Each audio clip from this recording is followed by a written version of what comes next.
Hello and welcome to Take Me Home, the podcast offering a social democratic alternative for the politically homeless. I am Sebastian Moore. And I'm Hilary Salt, the Deputy Leader of the SDP. Okay, Hilary, what are we going to talk about today? So we're going to follow the structure we followed last week. We're going to do some news items. So I'm going to talk about bringing industry back to the UK. And I think you want to talk about Chris Kaba. And then we'll do our Bring Me Solutions section. We're going to talk to SDP member Alastair Mellon about energy. So he'll be joining us very shortly. And then we finish off with our Culture Club. Okay, brilliant. So did you want to start us off with the return of industry to the UK? That sounds like a good news story. It is a good news story. And I was kind of conscious that what we might end up doing in these podcasts is lots of doom and gloom.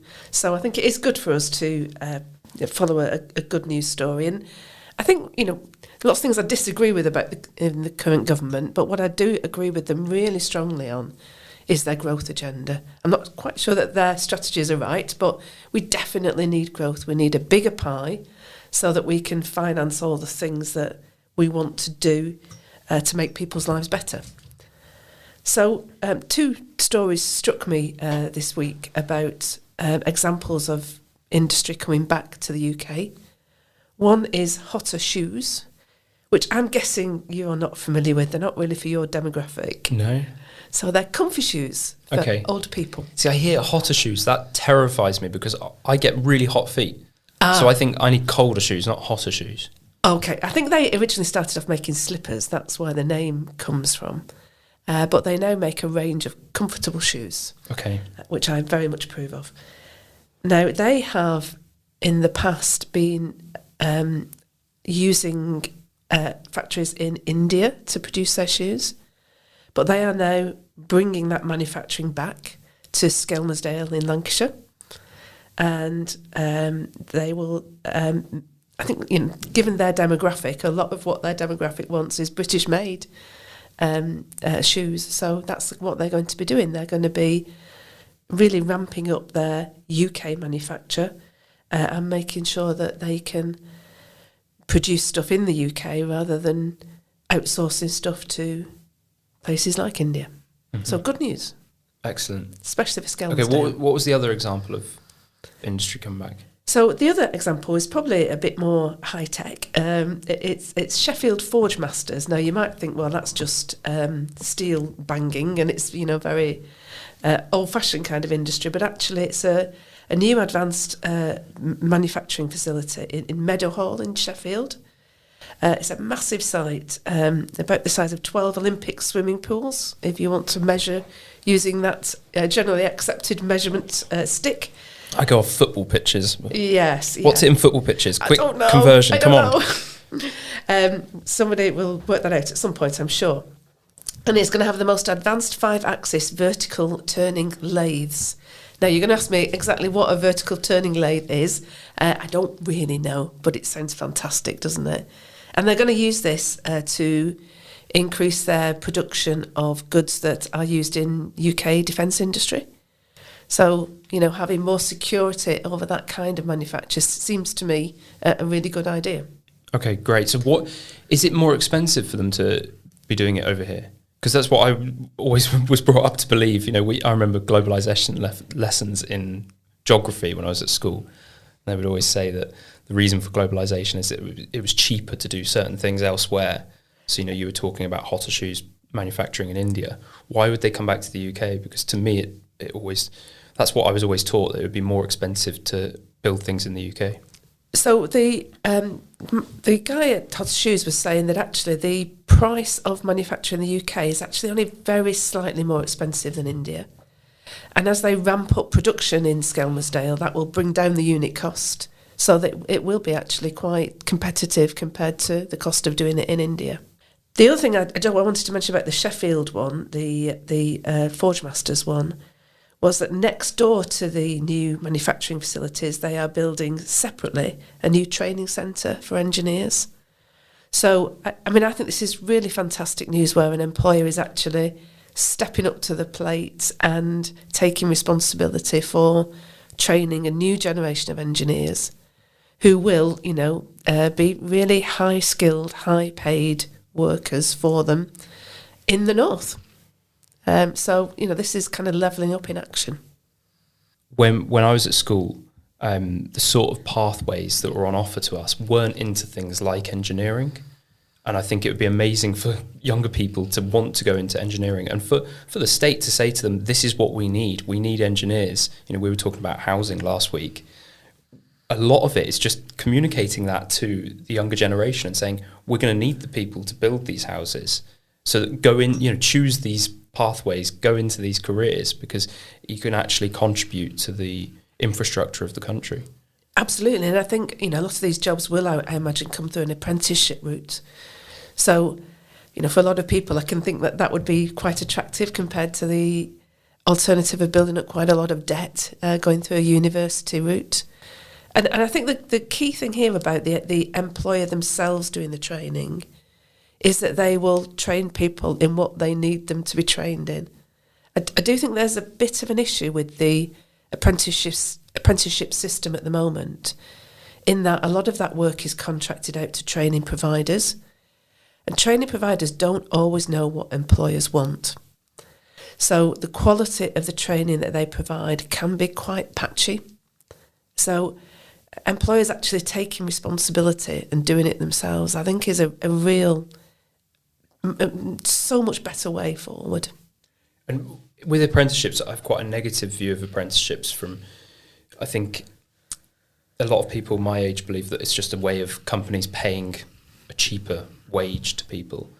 Were apprenticeships a sort of a respected thing in the past?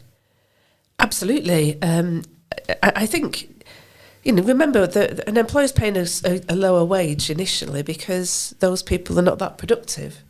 And they are effectively being paid in part by the training and skills and experience that people are passing on to them. And I do think there's a lot of employers now who are thinking, actually, it's much better to use the apprenticeship route, certainly in financial services, which is the industry I was previously in. There are now employers who only take people through an apprenticeship route. Okay, interesting. Did you have anything else you wanted to add on that? No, I think that's my good news story for this week. Okay, so I wanted to talk about Chris Kaba, and I apologise if I'm pronouncing that wrong. I've heard newsreaders pronounce it in all sorts of different ways, but do you know about this story? I followed it in a not massively deep way, but certainly listened to it on the news. So fill us in on exactly what's happened here. Chris Kaba was a 24-year-old black man who was shot by police in South London in September 2022. So essentially, he was driving a car that had been linked to a firearms incident the night before, and unmarked police cars followed him and radioed it in, and they set up a roadblock. Now, the police surrounded the vehicle, told him to get out, aiming guns at him, and he drove, sort of rammed into a police car in front, reversed, and trying to get through this roadblock. And a police officer, Martin Blake, shot him, one shot, and killed him. Now, this was investigated and recommended that it would go to trial. So he was charged with murder for killing Chris Kaba. And on Monday this week, he was found not guilty at the Old Bailey. And it's a very interesting case because, to me, I would have thought that was it, right? And I read the news on it and I thought, okay, so he's been found not guilty. It's clear if you watch there's video of it. To me, it seems pretty clear that this is it's clear cut, right? The police officer has acted in self-defense because Chris Kaba was driving, a huge vehicle trying to go through this roadblock. The police officer in question was concerned. And he said this in court, that he was concerned that one of his fellow officers was going to be killed. And the other officers actually gave testimony in court to say that if he hadn't have shot him, they would have pulled the trigger. So that to me seems almost the end of the story. And then I saw various politicians and organisations and groups talking about the injustice of this. And I thought that's very odd, because surely this is justice if he's found not guilty in a court of law. But why I'm concerned about it is because I think there are a group of people that are trying to stoke up racial divisions, because when he was killed in 2022, there was outrage from a lot of groups, including Black Lives Matter, and there were protests saying this is another police killing of a black man. And I would have thought that would end at the point where you realise that he's clearly not guilty. He's been found so in the court of law. But instead it kind of takes another direction. And this concerns me, because if you think about who these police officers are, they're people that are protecting us and putting themselves in harm's way. Do you know how many police officers we have in the country, by the way? I don't. So we have 147,000. What percentage of those do you think are armed police officers? Very small. It's 3%. Wow, yeah, it's just less than 4%. We have 5,861 police officers that are armed. About just over 2,000 of those are in the Met in London. It is a very, very dangerous profession. Obviously, if you're going to incidents in which you've been called and you're going there with, armed, it's something where we want the police to know that they have our support. And this particular officer in question, he has had 2 years of not knowing whether he was going to be found guilty. His passport was taken away from him. He was suspended from the police force for 2 years because of this case. Now, I personally don't think this is something that should have been prosecuted. But then I don't know a great deal about the legal process, but it seems strange to me when you look at this case. It doesn't seem to me that there's much evidence to suggest that he murdered him in an unlawful way. It's interesting, isn't it? Because when you if you wind the clock back a bit, there was quite a lot of, as you say, people lining up, effectively assuming that the police action had been the wrong action. It had been effectively a kind of almost a Black Lives Matter kind of incident. So lots of people like Diane Abbott and Storms, they were demonstrating, assuming automatically that the police were in the wrong.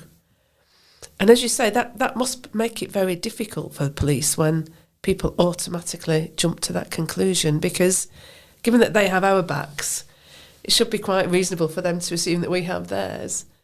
So how do we recreate and rebuild that trust in their police force? Mm. I'll play you this. This was from a Labour MP, Belle Ribeiro Addy, and she was being interviewed on Sky News. Give us your reaction when you heard the verdict today.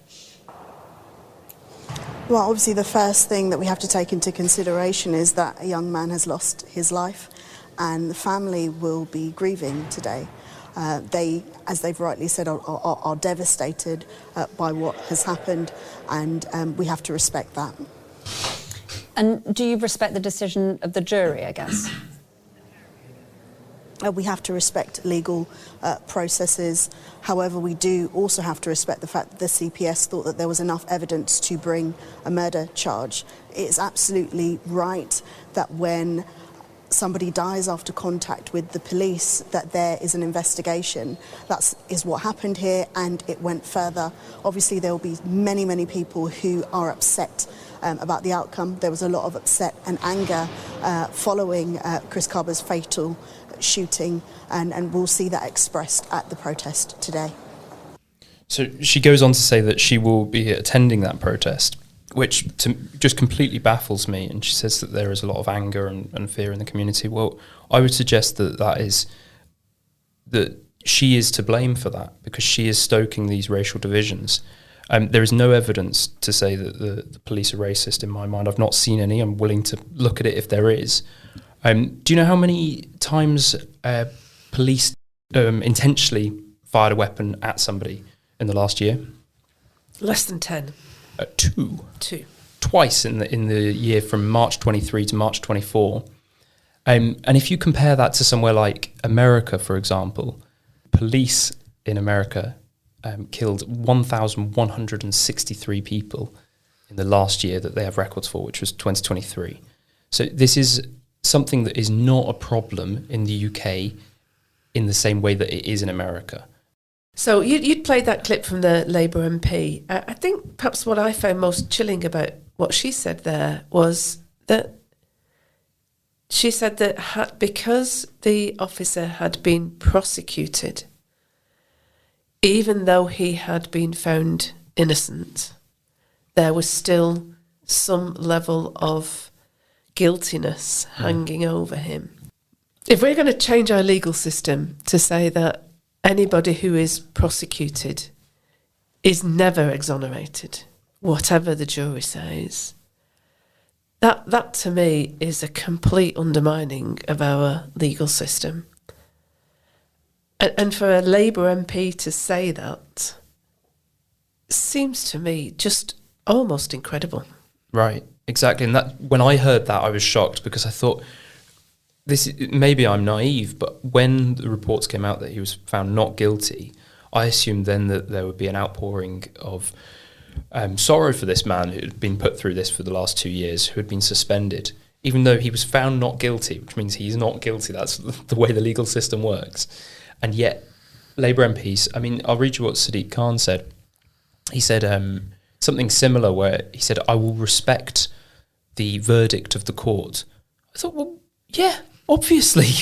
Isn't it bonkers that we have big name politicians? You know, he's the mayor of our biggest city, and he's saying things like, I'll respect the verdict of the court. Well, obviously you respect the verdict of the court. That's the system we operate in. I mean, it's just crazy to me. And he went on to say, I understand the impact of Chris Kaba's death has had on London's community and the anger, pain and fear it has caused. And again, it's because of people like Sadiq Khan that is intent on dividing us based on racial lines. Why are we not concerned after this about the police officer that's gone through 2 years of this?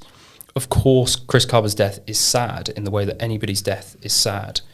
But I've forgotten to say that it's come to light since the verdict on Monday that Chris Kaba was actually involved in a gang and had shot somebody just days before that in a nightclub, was driving this vehicle that was involved in a firearms incident the night before. This is a criminal, somebody that's part of a gang, and yet the Mayor of London is talking about the impact that his death would have caused on the black community in London. And I think, you know, how dare you talk for the black people in London? You know, black people in London want to feel protected just as much as any of us want to feel protected. Absolutely. Right? That's what the police are there for. And the police aren't there to worry about racial injustice or the things that these Labour politicians are spouting. And I find it so... The worst thing about this is that the left used to care about things like economic inequality, poverty, and now they've given up talking about any of these things, and all they talk about is racial division. And I find that infuriating. I'm equally infuriated by it. So a big show of support from us to our police force and our police officers.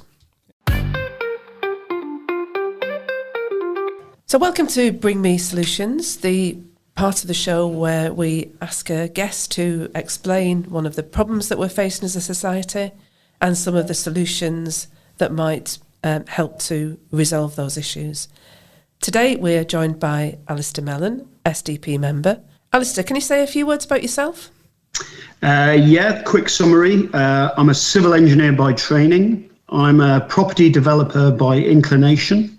I'm a entrepreneur, angel investor by temperament, and I'm a erstwhile politician by necessity because I'm not prepared to accept the country we're handing over to our children. You stood in Coventry for the SDP, didn't you? I stood in Coventry South.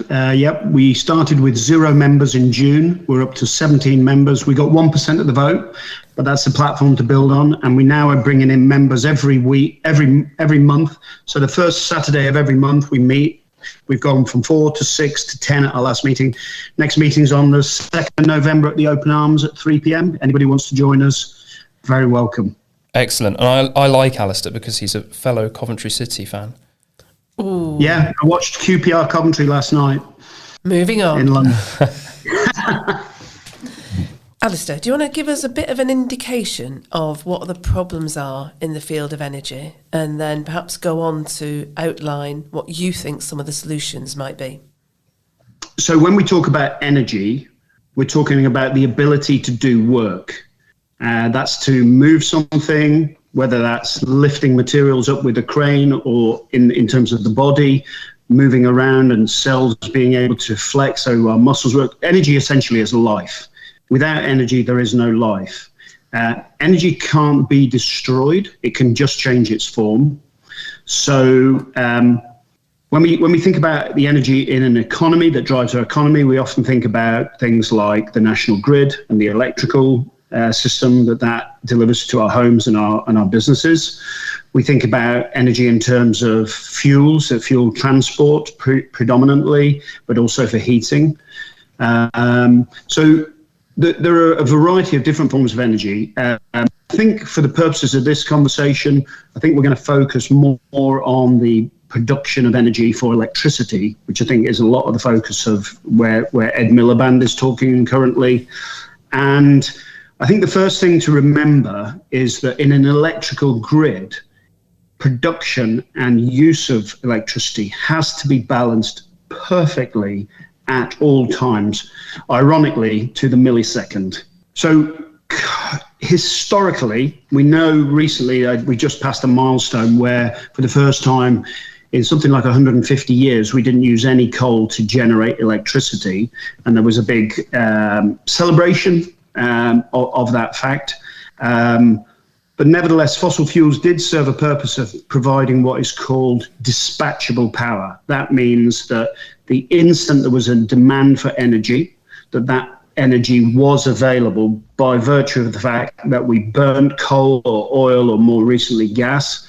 And ironically, going backwards, burnt wood, which is what we're doing in one of our major eco-friendly energy plants, which is Drax up in the north of England. For anybody that can't see, you just did some, what do you call those? Inverted commas. Yeah. What do you call those when you do that with your Inverted hands? commas. Air quotes, commas. right? Air quotes, yes. For Air burning quotes, wood, you said it's eco-friendly. Yeah. So we could come back to that. But essentially, dispatchable power means that when you go to turn on your light switch, or you turn on the baby monitor, or you turn on the life support system, or you turn on the power in the factory, the energy is there. Now, as we move increasingly to intermittent sources of energy, be it solar or be it wind, the balancing act that the national grid has to perform becomes ever more difficult. And there's a number of reasons for that. Number one, obviously you only get solar power when the sun shines, so you get nothing at night. Number two, you only get wind power when the wind blows, and it has to be over a certain speed. And the optimal speed for those wind turbines will vary. So the optimal power comes at around 35 kilometers per hour, which is actually quite fast, but quite common in the North Sea. But obviously then you've got to be able to plant those things in the North Sea. So you've got a whole range of different power sources now coming into the grid, and those need to be connected, and they're very, very diffuse. So whereas in a traditional grid, you've got concentrated sources of 1, 2, 3 gigawatts, in a distributed system, you need to have more cables going to more resources. Just imagine one of these giant arrays out in the ocean, and the giant copper cables that have to go to every single turbine and then to a central repository and then back on land. So there's a whole infrastructure that needs to be built out. And there's a lot of problems with that, because oftentimes where the wind blows most strongly is further away from centres of use. So the big conurbations, our big cities. And there are transmission losses of that energy. So you've got the distribution of it, you've got the intermittency of it, and therefore the need to balance exactly and precisely every single millisecond of every single day, week, month, year. Without that, the grid falls over. And just like when a fuse trips in your house, a similar thing happens at a national level, and entire blocks of the grid can fall over. Now, most of the engineers will tell you that so long as you've got at least 50% dispatchable power, then these fluctuations can be somewhat managed. It's a little known fact that something like up to 25% of the electricity we use is not generated in the UK. It's generated in Norway, it's generated in Holland. We even have interlinks through to Ireland, but we have a lot through to the French. So we can link into the French grid, which is overwhelmingly powered by nuclear. And the number of grams CO2 produced per kilowatt hour in the French system is an order of magnitude below the cleanliness of the British grid, which itself is at least twice as clean now as the German grid, because in closing their nuclear power plants, they've reverted to using the dirtiest form of coal in the world, known as lignite. So we've got this tension between the percentage of power produced in a dispatchable manner and the amount of energy that we require. Typically, we're looking at something like 30 gigawatts in summer and evenings, going up to 45 gigawatts in the winter. Can you just explain how that works, how the grid works? When you talk about wind, we don't. Wind energy is no good when the wind's not blowing. I think a lot of people will think that energy is created and then we can use it whenever we like.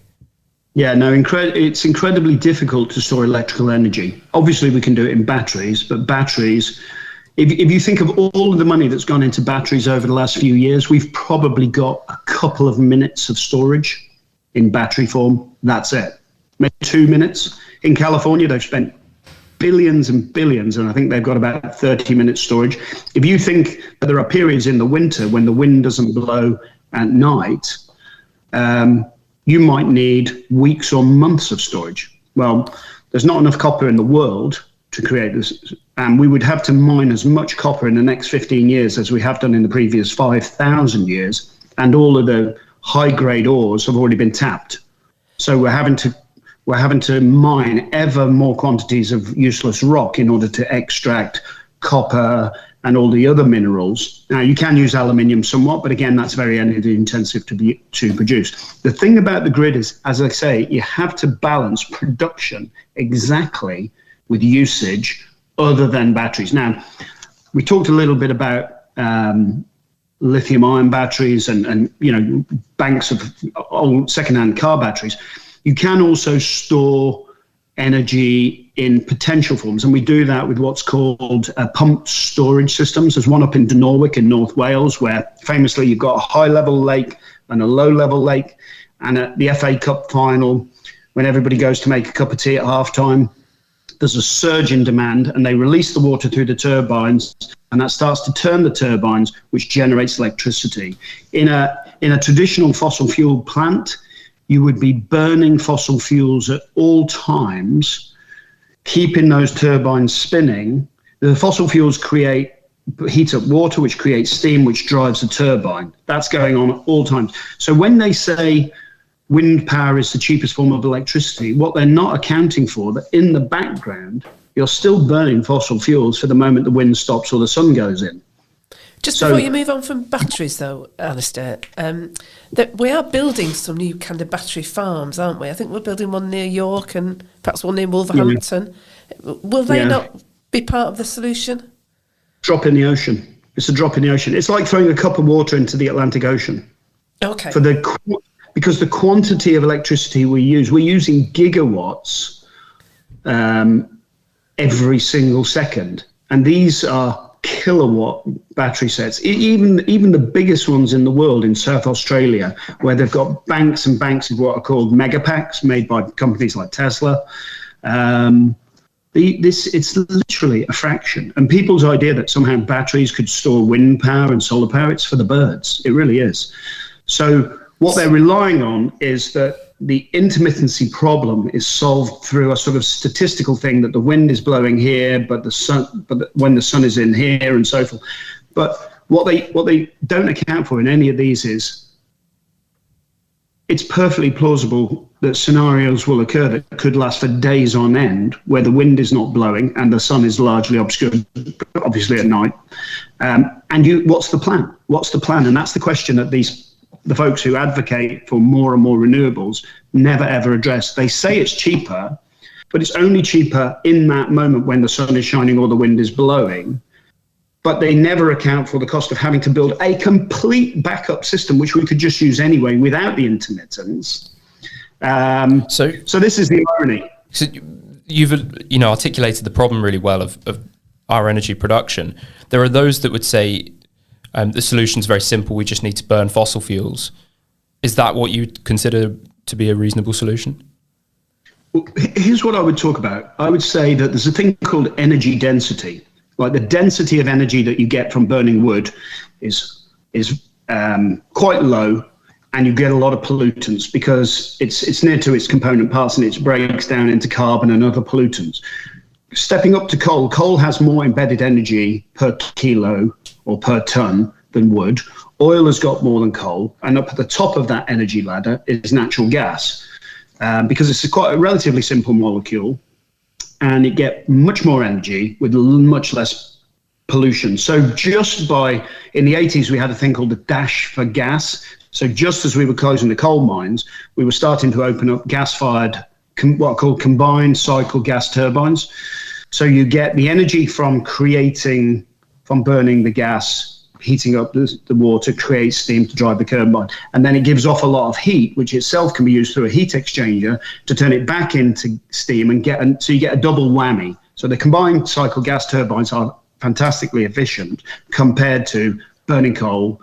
Now, one of the coal-fired power stations, the biggest in the country, which is Drax B, half of it got converted to burning pellets of wood. And we now discover 15 years later, that's coming from virgin forest in British Columbia. We don't count the carbon embedded in that pellet until it arrives in the UK. So it's a total fraud. It's a total fraud. 8% of the world get all of their primary energy from burning trees. If you go to northern Uganda, there are no trees left. They've burnt them all. So they would definitely benefit from having fossil fuels because they're eating raw millet. And your idea, Alastair, is that there is a better solution than just fossil fuels. It was invented in the UK in 1956. The world's first commercial nuclear power station was built at Calder Hall, which then changed its name to Windscale, which changed its name to Sellafield. Now, we threw that place together very quickly because Britain was building an atomic bomb, and the Labour government and the Conservative governments of the time felt it was essential, having given all of our nuclear technology to the Americans as part of the Manhattan Project, and then being denied by an act of Congress from accessing that technology, that we had our own nuclear bomb. And the reality was Calder Hall was mostly built to get the necessary components to build a bomb. But as a byproduct, when the Queen opened it in 1956, it generated electricity. Britain was the largest generator of nuclear power all the way through to 1972, just in time for the 1973 oil shock to come. We started walking away from the technology at that time. We had our own designs, advanced gas-cooled reactors and so forth. And we built a series of different, and we also built reprocessing for nuclear materials coming from countries like Germany and Japan. So very advanced stuff. We kind of walked away from it, partly as a response to 3 Mile Island, where there was an accident, partly as a response to Chernobyl, and that probably reinforced by Fukushima. But the reality is, when you look at the number of people killed because of nuclear power, it's probably one of the safest forms of energy generation. But there are obvious safeguards, and there are a whole series of myths as well which have grown up around nuclear, which we can address as we go on. But essentially, fissile material, i.e. material that can be split, when a large atom like uranium splits, it forms into smaller atoms and gives off an enormous amount of energy, as encapsulated by the famous equation E equals mc squared. Energy is equal to mass times the speed of light squared. So absolutely phenomenal levels of energy. 1 kilo of uranium contains as much energy as 2.5 million tons of coal. 1 kilo equals 2.5 million tons of coal. Now, with current technology, we only access about 1 or 2% of that potential energy. So it's still, 2,500 tons of coal, but we can reprocess that fuel and use it again and again and again and again and again. We currently don't, but we actually do have the technology in the UK working at the Thorpe plant in Sellafield to reprocess that. Now, so nuclear energy, as part of this energy equation equals MC squared, enormous amounts of heat are given off, which superheats water in a cycle, which is completely separate. There's a heat exchanger, and that water gets boiled at high temperature and high pressure, and that creates steam, which drives the turbines. Now, that's on all day long, 24/7, 365 days a year. And we need to change the fuel rods from time to time, but there's a whole sequence of things we can do around that. So you get continuous energy formed by nuclear. Now, that energy now, since 1956, call it 60, so you got around about 65 years of experience worldwide, several hundred nuclear plants worldwide. In the 1970s, the Americans started building a new reactor every 14 days. Every 14 days. And we used to build these things in 2 to 3 years. But sometime around the mid-70s, starting in America, but quickly followed by Europeans, the regulatory system was instituted, which is known by the acronym ALARA, as low as reasonably achievable. And the idea was we had to keep the risk as low as reasonably achievable, based on the idea that a human could only absorb so many sieverts of nuclear radiation in their lifetime.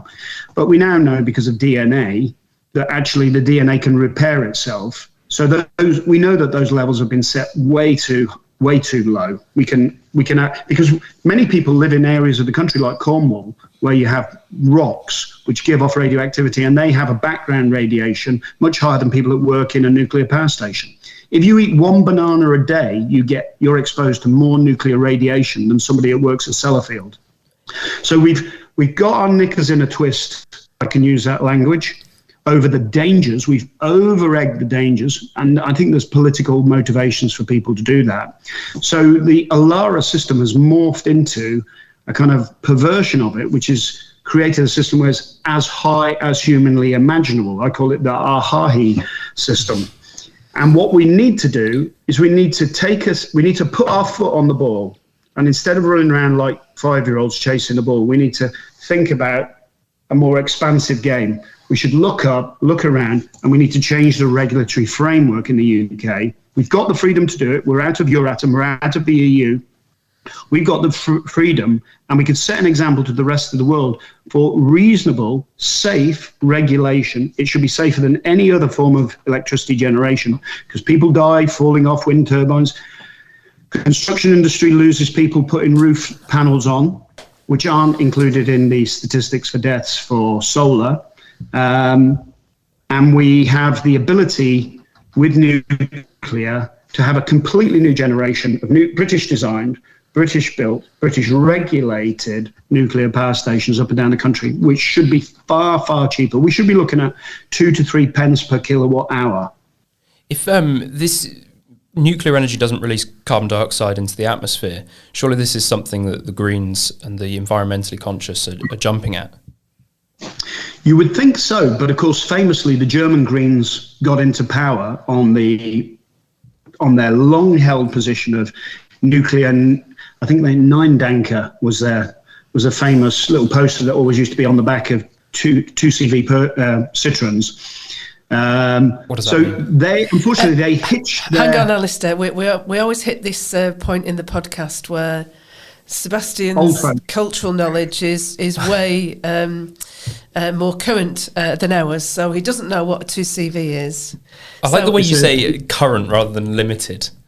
Yes. That's very, very polite. So a 2CV is a very little French Citroen, a bit like a Mini, Yeah, but more I know curved. Citroen 2CV, but what was the thing on the back? I didn't understand that. So generally, you would say they were owned by hippies who were anti-nuclear. Right. And they would have, in German, whatever the German is for nuclear power, no thanks, 9 Danker. 9 Danker, like no No thanks. thanks. Okay, I didn't get that. Yeah. Okay. So the environmental movement started on the left of politics, typically a kind of what we would say, because we think of ourselves as robustly left in the tradition of Ernest Bevin and a powerful Britain, a strong Britain has stood up for Britain in the world and for the rights of British working people. The soppy left, which we don't really associate, they are, they were unilateral disarmament people, supporters of CND. They hated nuclear because of its association with the nuclear military industrial complex, which is essential for the power of any state, Britain included. So that association meant they were anti-nuclear technology because it was nuclear technology that facilitated Britain having the bomb and other countries.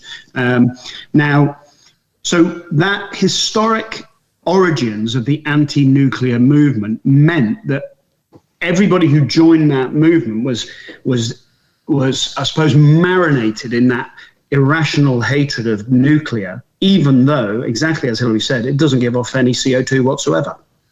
So that there's a historical, this is again the point that was made at the Battle of Ideas on Sunday, that understanding history is crucial to understanding the present and therefore what our response into the future has to be. So my view is that we have hundreds of thousands of operational years of experience now. Even in the worst cases, the estimates of people killed in places like 3 Mile Island, Fukushima and Chernobyl are de minimis. Great. So got this great form of dispatchable power. You cannot run an industrial society with intermittent power. If you go to Nigeria, you've got 275 people and they have less dispatchable power than the 2 million people that live in Birmingham, Coventry combined. Birmingham, Coventry combined have more dispatchable energy at their fingertips than the whole of Nigeria. Go to Nigeria, it's covered in generators. And the minute the power goes off, they all start their filthy generators pumping black soot into the air, polluting, and it's expensive. You cannot run it. There's a reason there's no real great industrial presence in Nigeria. They haven't got any power, even though they're sitting on giant oil deposits. Great. That was a fantastic explanation, Alastair. Thank you so much for that. And I think I'm going to adopt that slogan of being the robust left. I quite like the idea of being the robust left. Robust, not soppy. You've also very nicely brought us on to one of the things we were going to talk about in Culture Club. So, you mentioned the Battle of Ideas. We've all been at the Battle of Ideas over the weekend. I know for you two it was your first battle. So how did you find it? What did you want to bring to the podcast about it, Sebastian? Yeah, maybe I'll talk just to give Alastair a break because he's been giving us all this information on nuclear energy, which is really, really interesting. But I'm sure you'd do with a little break. So the Battle of Ideas is a free speech event run every October in London, in Westminster. So we travelled down to Westminster. It was very odd to be in the Westminster bubble. That was very bizarre to sort of be around Parliament and around people in think tanks and MPs. I found it very strange because it's an event for the public, of course, but there are a lot of semi-famous people there. So I'd be walking through the lobby and I'd see somebody and think, do I know them or are they famous? And you have that weird moment where you're like, no, that's an MP, right? But I found it really interesting. There's different talks on in different rooms. One of the things I found difficult is that you have to pick which talk you want to go to. And I think I'm somebody that has decision paralysis, right? So I find it difficult to just decide and stick to it. And so I found that I was sitting there thinking, oh, maybe I should have gone to this one or maybe I should have gone to that one. But no, it was very interesting. So Hilary, you spoke on one of the panels. So you spoke on the... Young people call that fear of missing out. Is it? Fear of missing out, FOMO, right? FOMO. Maybe that's it. FOMO, mate. Yeah. But Hilary spoke on the panel on demographics and will we run out of workers? And I thought you spoke fantastic. That was really interesting. I also went to talks on polarization, on social media and AI, on... Is the West under siege? Is Western civilization under siege? So there are always talks, and generally what will happen is people with expertise in the field will speak on the panel, and then they will go to the audience for comments and questions. But yeah, overall, I found it a very interesting experience. I confess, I've been to all the battles, so that would have been my 19th one. Were you there at the very start? I was there at the very start. Wow, correct. an original. Much smaller, and in a much smaller venue. So what year did it start? Well, 19 years ago. Although, no, 2005? it was probably 20 years ago, because we would have missed COVID year. Okay, 2004, so I was 8 years old. I wasn't there. This is always when I start to feel very old at this stage, when you say things like that. I think one of the slogans that they introduced this year was debates with the public, by the public, for the public. Might not be in quite that order. But I think the importance of the public to the discussion and debate at that festival is something that makes it very different. It's not just hearing from experts and being talked at. It's very much wanting to hear what the public think and how the public react to some of these big debates in society. One of the issues I had then is that you go to these events, and I go to various free speech events, and you do find that nowadays it does seem to be populated by people on the right of politics. And I don't know why that is. It's very strange that free speech has become a right-wing issue rather than left-wing. But Claire Fox even mentioned this, who's the person that started the Battle of Ideas, Baroness Fox. And she said in the polarisation talk that over the years she finds that fewer and fewer people on the left of politics are turning up to this event, which I think is very scary, because then you find yourself in an echo chamber, despite the fact that really the central premise of this event is just free speech. It's very difficult, certainly on some of the panels, to get anybody to speak. So, certainly on some of the women's rights panels, perhaps people who have different views won't come and be on the panel. On green issues, it's sometimes very hard to get people to argue the green argument, and I think that's as you say, it's not just a problem there. It is a problem much more widely. That I think as a public, we've forgotten how to have civic debate. I think we will very much be wanting to encourage that. Yeah, I agree with that central idea. I mean, my wife is a liberal professor, and so I have the debate constantly. It's an ongoing philosophical seminar in our house. So, kudos to her that she kind of will engage in that debate. But I do find a lot of people would prefer just to not have their ideas challenged. And I think it's really difficult when you live in that academic, think tank, government, civil service world, and you aren't having your ideas challenged. I just don't see how the best ideas can come to the top if they're never really challenged. And part of that is about excluding. I mean, this is the change that came back with Elon Musk buying Twitter. I think that all of a sudden, I don't think there's much cancellation of left-wing voices on Twitter. It's just that they don't really want to seem to engage as much. We're a funny lot, really, because we're on the right and on the left. We're conservative socially, but more left of centre on the economic solutions. So we're not. There's no way we could be described as right wing. But we still nevertheless, because we be involved in free speech, get lumped in with that. And I think that's sad, because I think it clearly is, the best ideas need to win through, and they need to be challenged, and we need our ideas challenged. I'm constantly asking for people to challenge my ideas. We'll let you in on the comments on this podcast if you want to be challenged on your ideas. Go on. I just wanted to say, if anybody's listening to this and wants to find one of these events, I would encourage you to search for free speech events and to attend, regardless of your political ideology. There's a great one that I attend in Manchester called Politics in Pubs. They have some events around the country. I know it's difficult if you live in a rural part, but I would encourage you to search, just a Google search on free speech events. Often, the central premise of these things is that anybody is welcome to come and share their opinions. So I'd encourage people to attend. And the Academy of Ideas, who organise the Battle of Ideas, will be putting those debates up on their website and Substack over the course of the next few weeks. So if you weren't able to attend, please do look those up. Yeah, it was a great event, and kudos to a lot of work. Absolutely, indeed. Okay, Alastair, do you have something you wanted to bring to Culture Club? I was thinking about this. I'm a big fan of Ben Harper and his band, The Innocent Criminals. And my wife, God bless her, she bought me tickets for a band tonight. And actually, it's Ben Howard instead of Ben Harper.